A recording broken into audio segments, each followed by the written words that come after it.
Hello, Bridge Command fans. Today we're going to be talking about the different ways that Bridge Command delivers narrative, the multi-layered narrative engagement that Bridge Command provides, and why that does such a great job of introducing new players to the Bridge Command universe, whilst also providing sufficient intrigue to entice new players into becoming returning players, and sufficient depth such that returning players can become very engaged, hardcore players of Bridge Command, and the different ways that Bridge Command delivers this.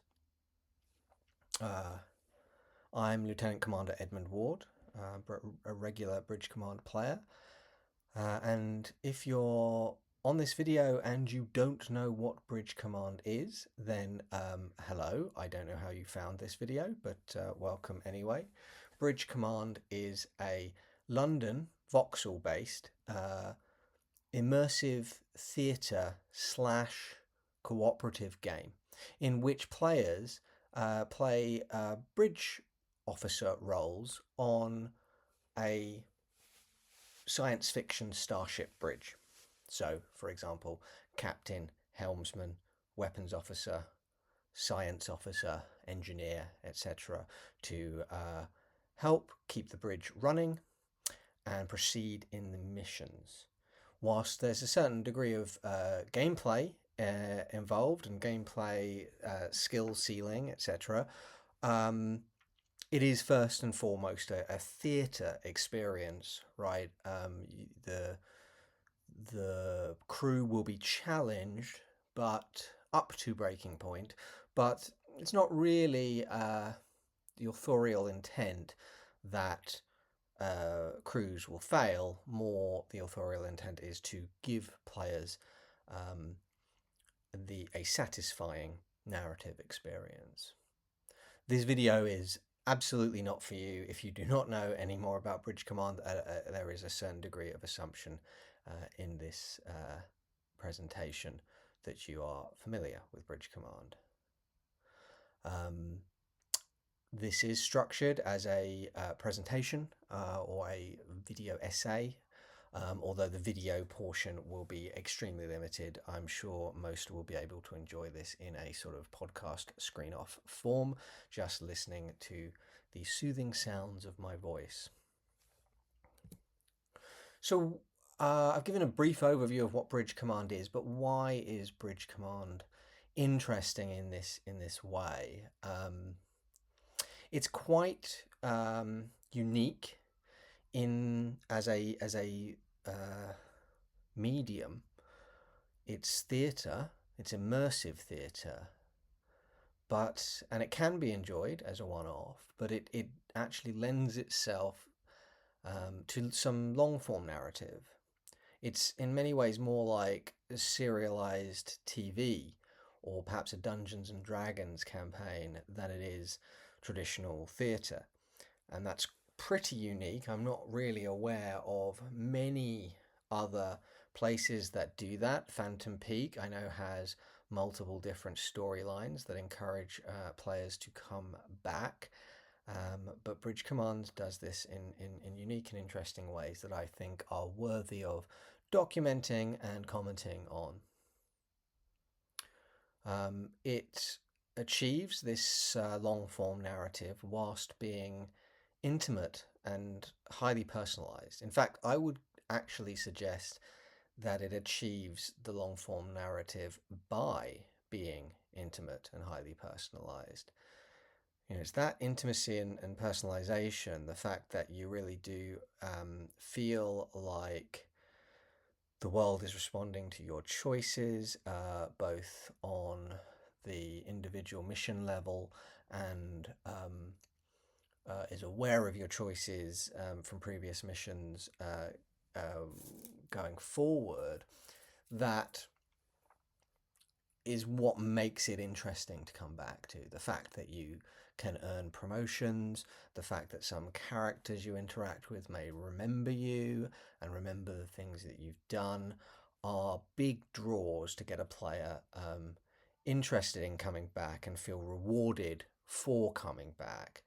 And as I say, that could Bridge Command deliver serialized story if it didn't provide that intimacy and personalization? I would say potentially not, right? Because it's a huge motivating factor into returning, and you can have all kinds of clever tricks to deliver backstory and evolve the world. But if you don't have players who are interested in returning, then the whole thing is moot.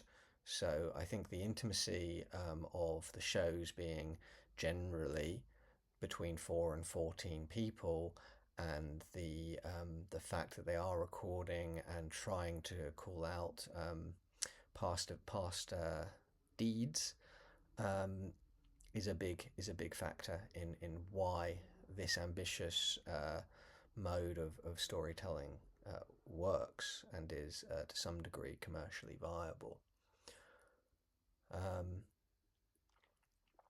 And it achieves the ongoing narrative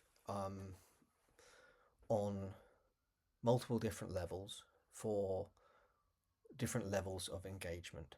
And we'll obviously the thrust of this presentation is to discuss what those different levels are and how they sort of activate different player types' interest.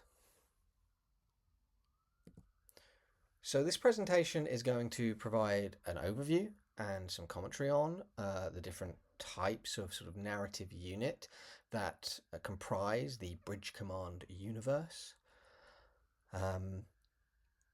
and the different modes of delivery of that narrative. Different modes will deliver different kinds of narrative unit, but they all feed into each other, and most will be able to deliver more than one type of narrative engagement at any given time.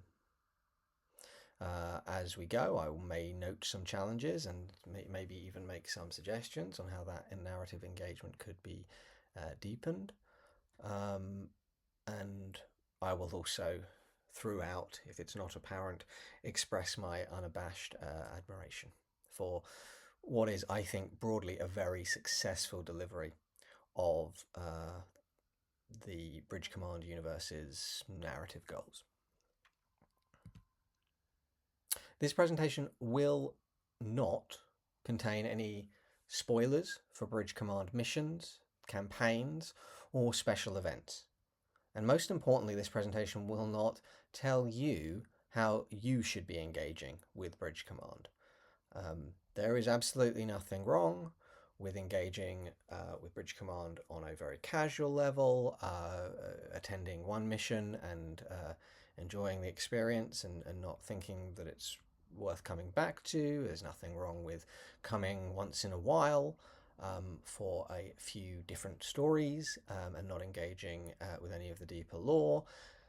And there is nothing wrong with becoming hyper engaged and obsessed to the level that you spend your spare time thinking and writing and making little YouTube videos about Bridge Command, although your mileage may vary on that one. So I think we can broadly split the different types of narrative content into 4 categories. Backstory and world building, which essentially are, the facts of the universe. These are elements that are open so much for players to directly impact. They are facts and factions and characters that any given Bridge Command story can draw upon. And of course, encompassed in this backstory is, the base level of knowledge required to deliver Bridge Commander mission. There are the self-contained stories, i.e. the missions themselves, most of which are completely self-contained and can be enjoyed, whether it is your first mission or your 51st mission. Um, there is the ongoing development of the world and the world events, which are kind of like a backstory, real-time backstory, with the exception, of course, that many of these world events, do to a greater or lesser degree, have the ability for players to influence them. Although I think the influence is limited as compared to the influence on the outcomes of missions.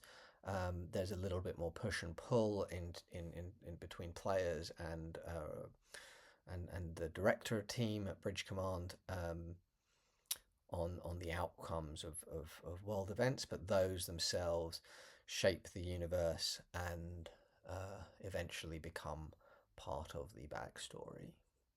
And then there is the sort of personal narratives that the above components add up to create, and those personal narratives can vary wildly depending on what is your interest level, what you engage with, and how you engage with it. So let's take a deeper look at backstory and world building. As I mentioned, at the most fundamental level, right, the backstory that every new player really needs to understand is covered by the president's address video played in just before the mission briefing, at the start of every mission. And this address lays out the backstory that the Earth faced climate catastrophe, that Exodus fleets with millions of humans left Earth in search of a new planet. They'd failed to find it, but instead found the miracle energy source of gravium oscillator technology, and that allowed for faster than light speed and also allowed for terraforming efforts to refresh Earth. So that fleet left, returned to Earth, fixed Earth to some degree, started colonizing Mars and the rest of the solar system, and then eventually returned to the Adamus Belt to find more gravium. But what they found there also were various factions who'd never returned to Earth, eking out their own new societies within the Adamus Belt. And that we are members of a military navy called the UCN, who are engaging with those factions, seeking gravium sources, and trying to demonstrate that to these factions that we are worthy leaders of humanity. This is quite a lot, and the Bridge Command does a pretty good job of fairly succinctly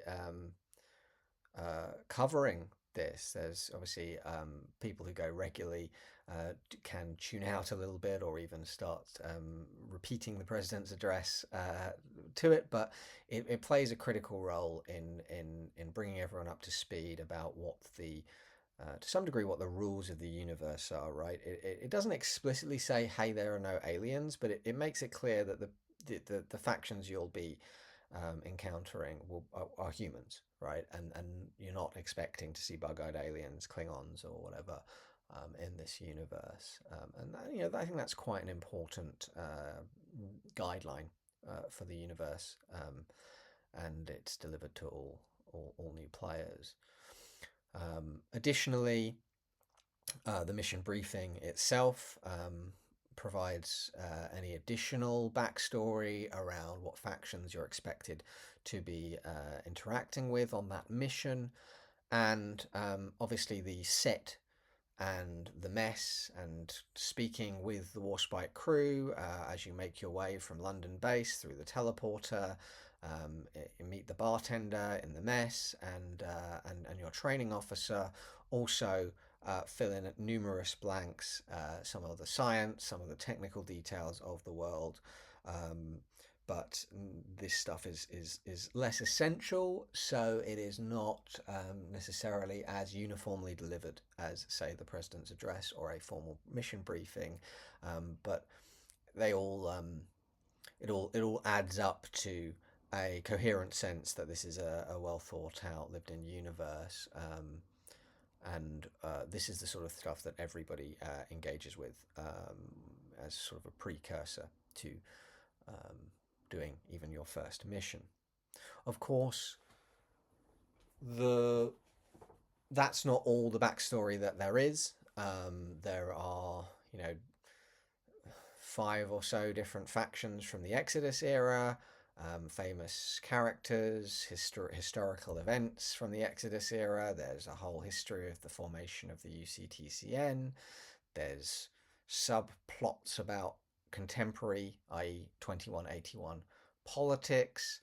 Um, and a lot of this stuff is all kind of deep lore that the average newcomer, in fact, the average person who's been half a dozen times, a dozen times even, may not interact with any of this. Although bits of it may leak out in dribs and drabs during missions, during some specific missions that need to draw on those pieces of deep lore, or through conversation between players, or through conversation between players and or between interested players and Warspite crew. But a lot of this is stuff that um, comes up when relevant. But having said that, it is all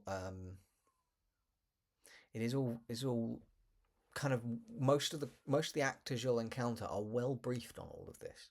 So if you have questions, you usually can ask them of whoever's behind the bar, and they'll give you fairly detailed answers.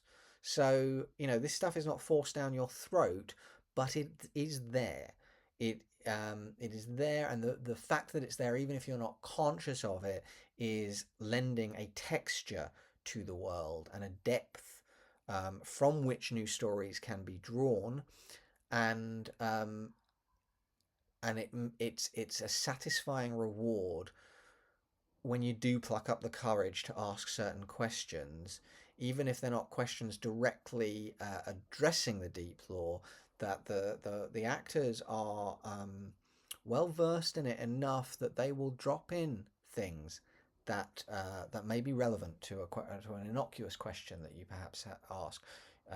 Perhaps they will mention that the mess used to be the Warspite's engine room in passing, um, hinting at the long service history of the Warspite, um, demonstrating that uh, the gravium oscillator technology has fundamentally transformed ship design and the size of ships, um, and, uh, and that may spark further questions. So this deep lore, as I say, is picked up mostly from character conversation and sometimes uncovered um, through info that may exist in some missions, or just be on the database, or be discussed between players who are in the know. So it really does give you there's enough here that it gives you the sense, as you start to immerse yourself in this world, you start picking things up, so that it's not all arbitrary. I was asked on the Discord when I was making reference to some historical events, how much was I making stuff up myself? Was I just LARPing, or was I referring to real canonical events? And of course, I never make stuff up. Let's move on to the self-contained stories, i.e., the stuff that you buy tickets for. You Bridge Command are selling a product, and so obviously they are acutely aware that the stuff that you buy a ticket for, individual missions, special events, or campaigns, should have a satisfying narrative structure. They should come to a satisfying climax and conclusion. And so you can think of missions as the base unit of narrative for Bridge Command. Special events, when viewed through this lens, i.e., as self-contained stories, are simply longer form individual missions. They last 5 hours. there are many more people involved, therefore your direct influence on the outcome of the story is maybe reduced as compared to a standard mission. But the bottom line is that the special event provides a satisfying narrative that comes to a conclusion. And the campaigns are 5 episode mission series, with each mission being uh, directly linked to the previous one. Um, but it's they are essentially individual missions when viewed as a whole, right? The entire narrative of the campaign has a beginning, middle, and end, and it comes to a satisfying narrative conclusion in and of itself. And within that campaign mini-series narrative, each episode of that also, to a slightly lesser degree, comes to its own self-contained conclusion as well.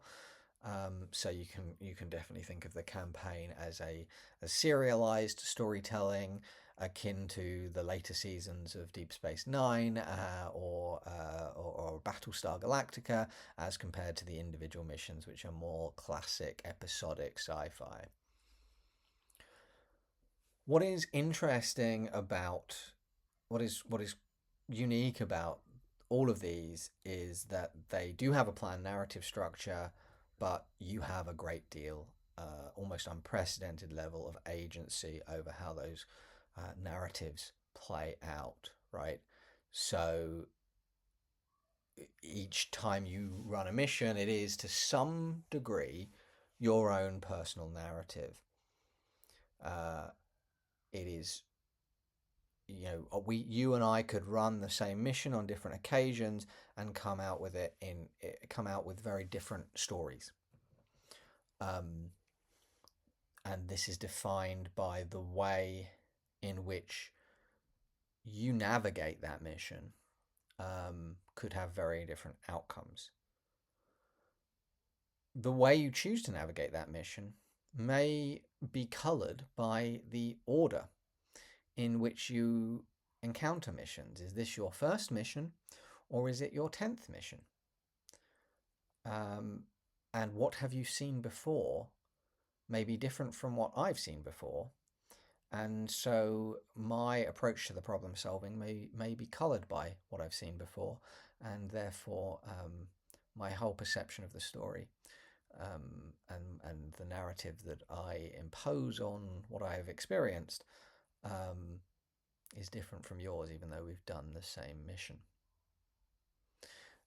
My personal experience of Bridge Command is also very much coloured by the characters that I've interacted with on my missions, and which ones have resonated with me. Right, I have, and the same goes for the Warspite crew. Right, there are definitely characters in the Bridge Command universe that I, as a player, or as a player character, have close relationships with. I have a reasonably close relationship with Captain Larson and Lieutenant Commander Talvar and Lieutenant Edward Bell, whereas I know other players have they would say their strongest relationships are with Oz or Jay Washburn or Freddie, or whoever, right? Similarly, we have, based on what we've done and how we've approached our problems, we have different external faction characters that we've developed stronger relationships with, and again, those colour the way that we see ourselves in this universe, and colour a personal narrative.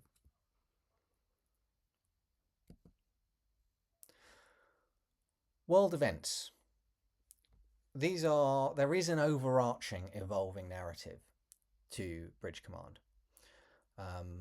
This was not really apparent in the first, certainly not apparent to me in the first sort of eight or 9 months of Bridge Command running in 2014, but really sort of starting with the first special event in December of 2024, rather, the second treaty of the Adamus Belt. the the state of the world started evolving. Um, as a player, you still don't necessarily need to know the ins and outs of what's going on in the world at the moment. The baseline backstory that you've been given should still be sufficient for you to enjoy any given mission. And if there is knowledge needed, then it will be given to you. But once you go from being a sort of casual visitor to being somewhat engaged with the Bridge Command universe, you're going to want to stay abreast of world events. And you're going to be exposed to the existence of world events as soon as you start engaging with the community, because you will see people chatting and sharing opinions and sharing theories about world events. These world events kind of break into sort of two categories, broad categories. Like there's state of the universe, right? So, for example, the signing of the second treaty introduced characters. That will become recurring characters. It introduced factions.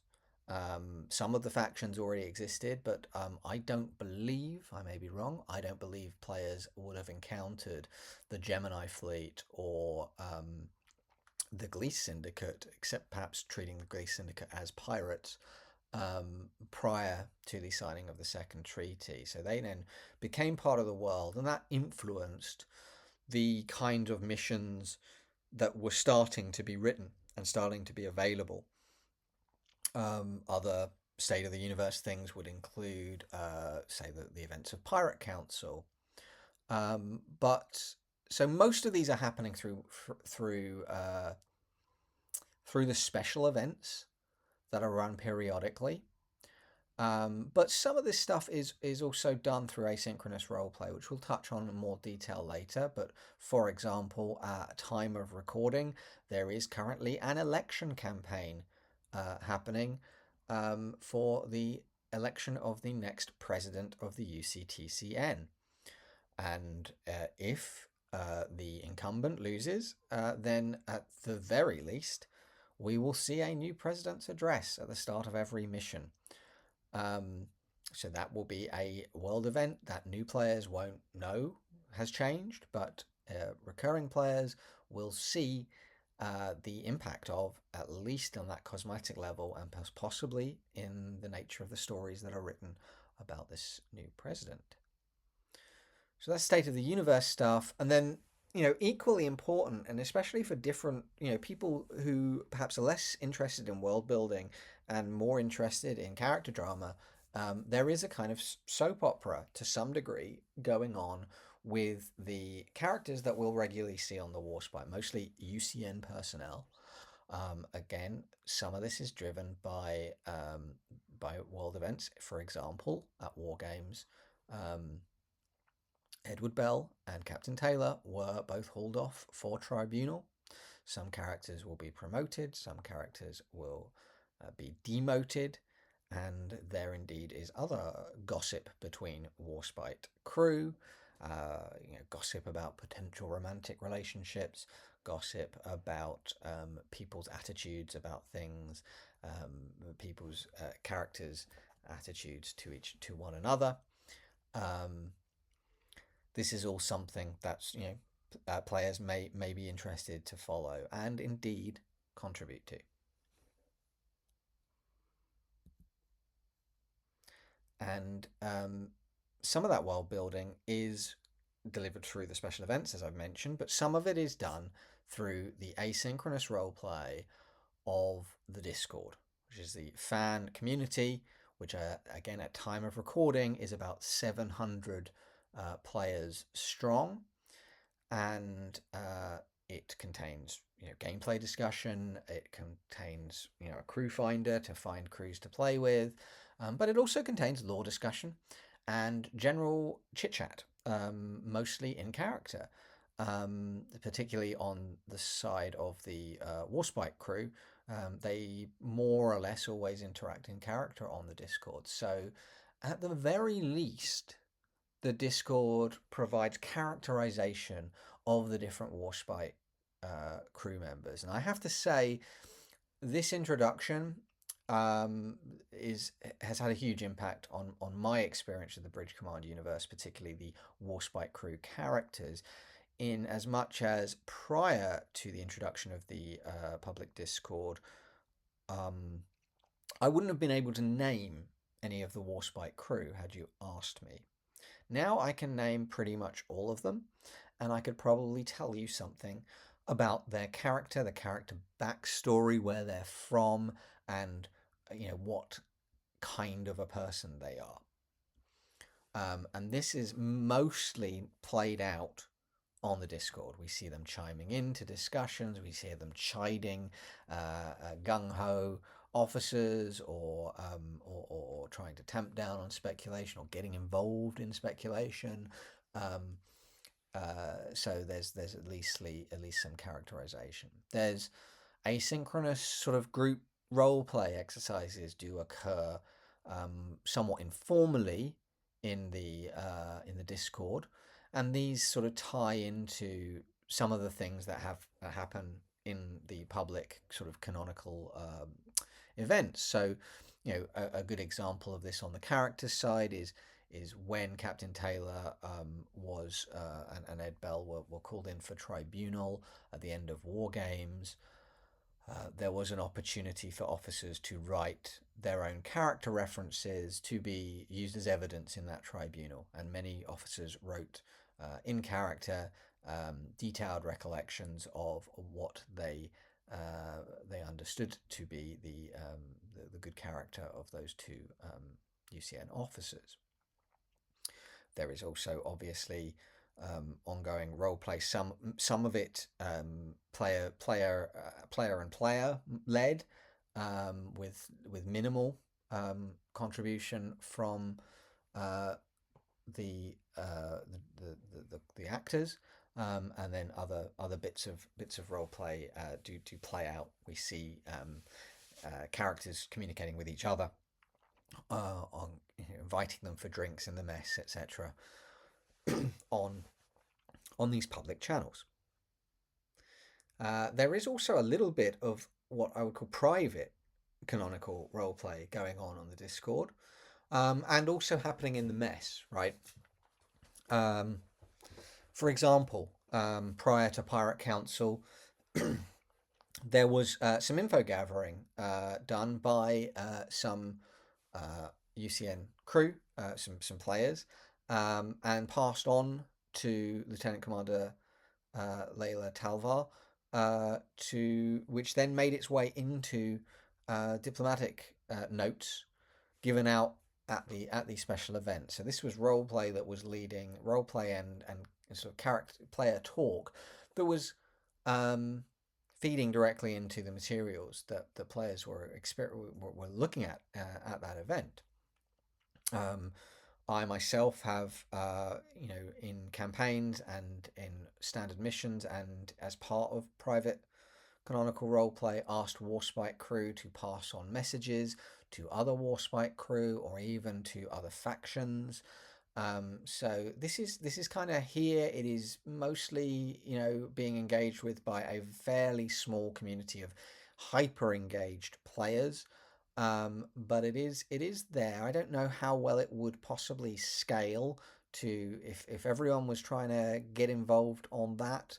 But it's a little extra something for people who are hyper engaged, and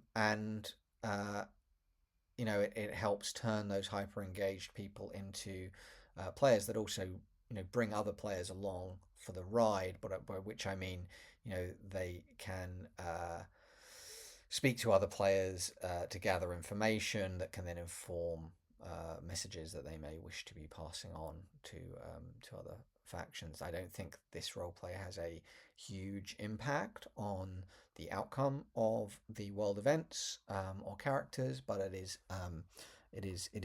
nice that there is something rewarding there for people to do if they want to buy bar tickets and hang out in the mess and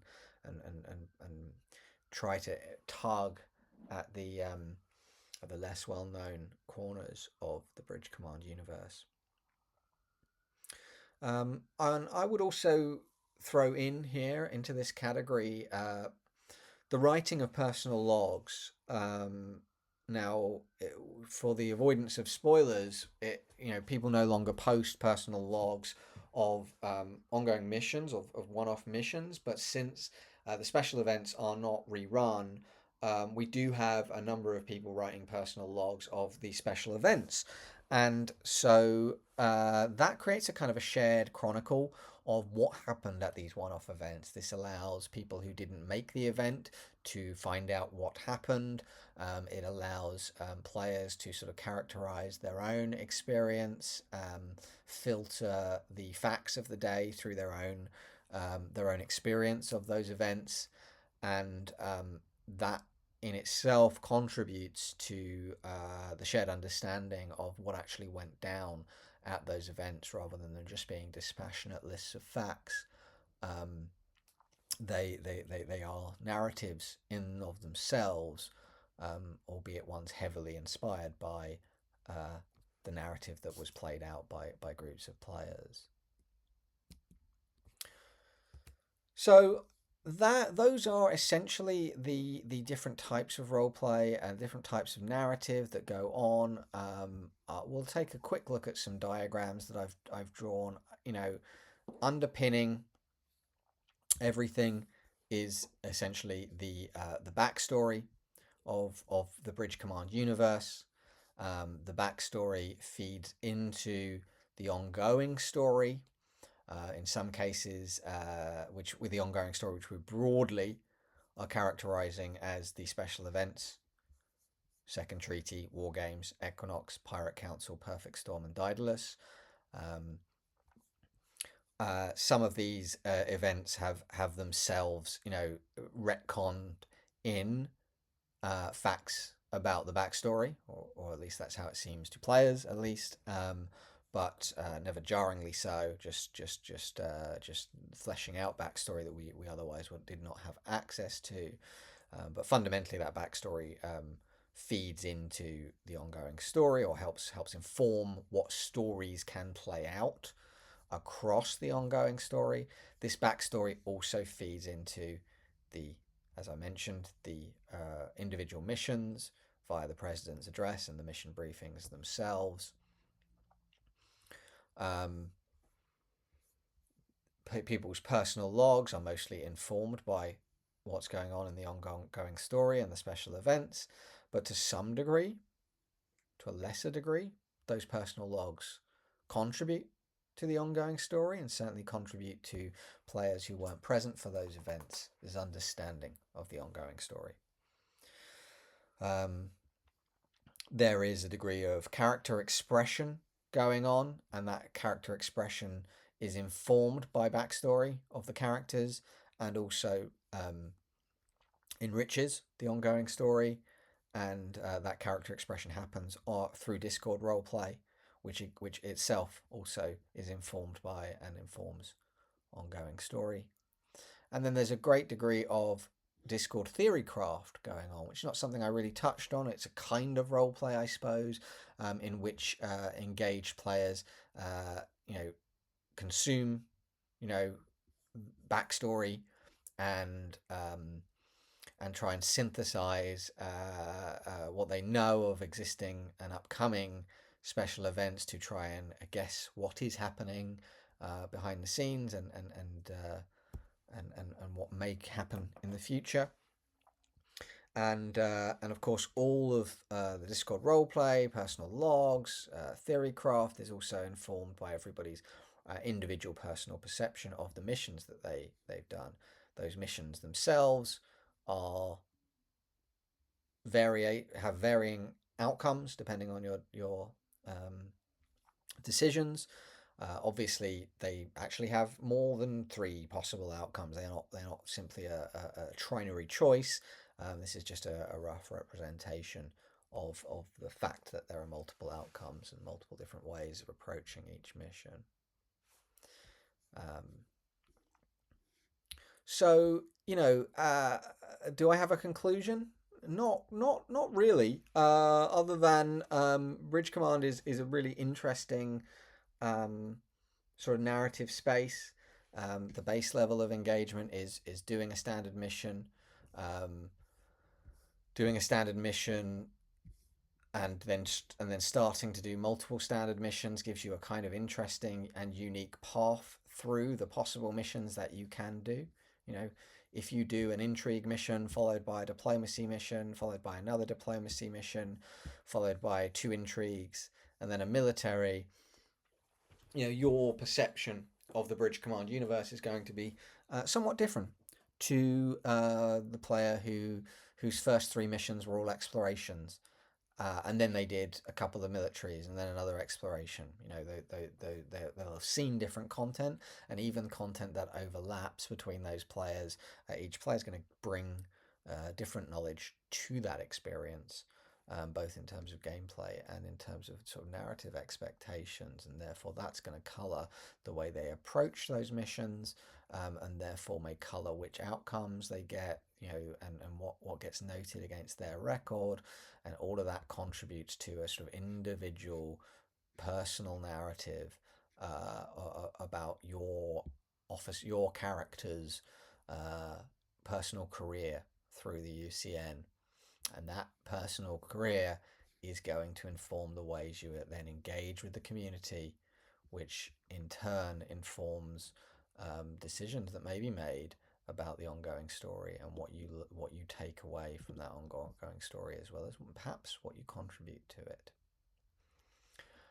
All these different layers of engagement, different narrative units, operate on different levels, require different levels of engagement, and I think whilst it certainly would be helpful if more of this backstory and history of the ongoing story were more readily available to players who have been a few times and would like to make that transition from being sort of a casual regular to being a hardcore.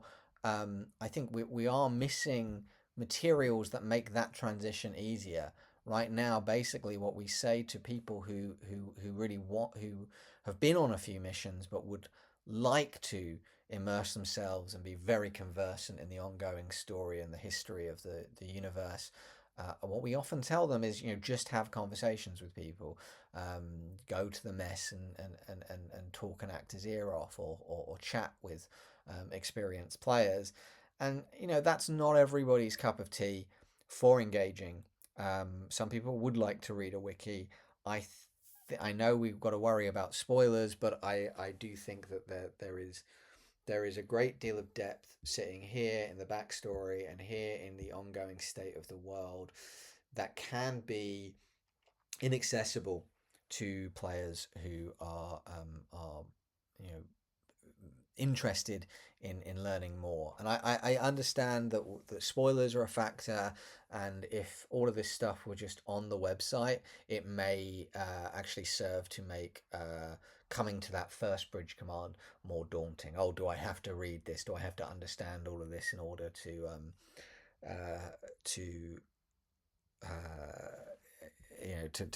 to enjoy bridge command? Is it not worth me coming if I'm not really willing to do the homework? These are legitimate concerns that an experienced designer would have, so I do understand why that's not all just on the website, but at the same time, all of this stuff here exists in folklore essentially right now. um, and I think we would transition people into being hardcore community members if there was other ways of drawing people in. But I have to commend Bridge Command on the excellent work that they do, the achievements that they have in drawing in a community who are as engaged as they are, um, with a backstory as deep as it is, and an ongoing story that people are genuinely very curious about, such that it supports a degree of theory craft. And so, Bridge Command are to be commended for an incredibly rich universe that can support the fandom that it is growing. And I look forward to seeing more from Bridge Command very soon. Well, I hope you've enjoyed this brief overview on the sort of narrative structures at play in the Bridge Command universe. I don't know if this is anything or if it's just simply stating the obvious, but either way, I hope you've enjoyed it.